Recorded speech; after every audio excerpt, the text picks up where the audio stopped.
Thank you so much, Destiny. Well, New Year's is always a fun holiday to celebrate, but it might not be our pet's favorite when it comes to, you know, those loud noises. So Dr. Jerome Williams with Red Mountain Animal Clinic joins us this morning with some tips to make New Year's Eve enjoyable for everyone. So this is a topic we discuss every single year. Yes. New Year's Eve, they have parties, fireworks. It can be a little stressful for the pets. Yes, if we'll survive the Christmas food, and we still have a bit of that around and have not gotten digestive problems from it, we got to now prepare for the fireworks. And I know sometimes loud noises can cause dogs to run away. I had a friend's dog get loose on Christmas. Thankfully, they were able to find him. But what are you going to do if your dog does escape, get loose, and you're trying to bring him back or her back? Well, one of the things you don't want to do is chase, because that will make them run further.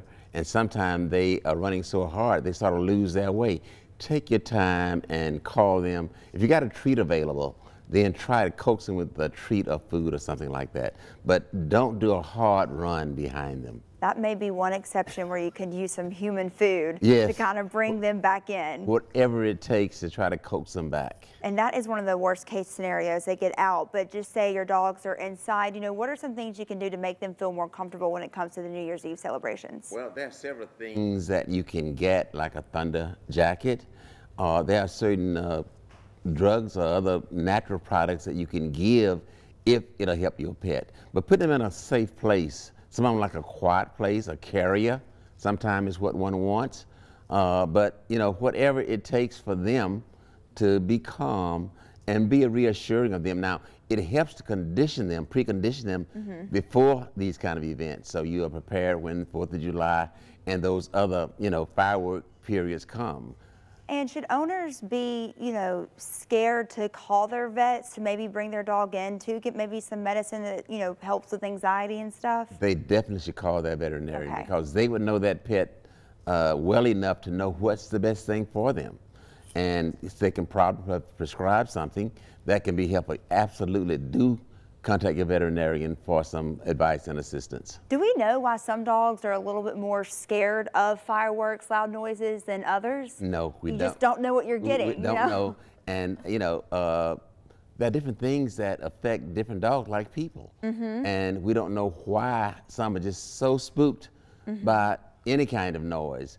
Now, this one will start howling when they hear sirens. Yeah. You know, it just, I mean, it's annoying sometimes, but each time there's a siren, then I'm going to get this howling from this one. I know. It's just, oh, it makes me so sad when they get scared.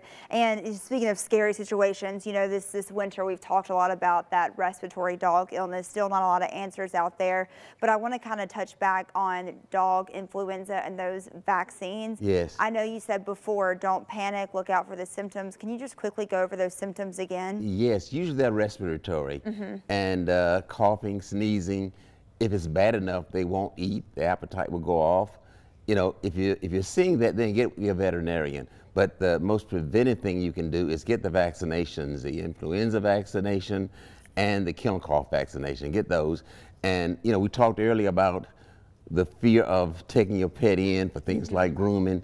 Most grooming places are going to take care to make certain they aerosol the area before they, you know, take another pet on the table. And most will also insist that your pet is vaccinated before they'll take them in. So most places will do a good job of being sure that they do everything they can to prevent the transmission of the virus. I know it can be a panicky subject, but just stay calm. Stay calm. Look over, you know, the vet records and see what you're actually working with. This is good advice for me too, because it kind of scares me as well. Well, I hope you and Mr. Peabody have a good New Year's Eve. Is Mr. Peabody scared of fireworks? No, he's not fazed by anything aren't like that. Yeah, so just steps. Not much phases him. He loves attention though. He's annoying with that desire for attention. Oh, Mr. Peabody, I hope you get all the snuggles in 2024, okay? Dr. Williams, thank you so much. Happy New Year, everyone. All right, we'll be right back.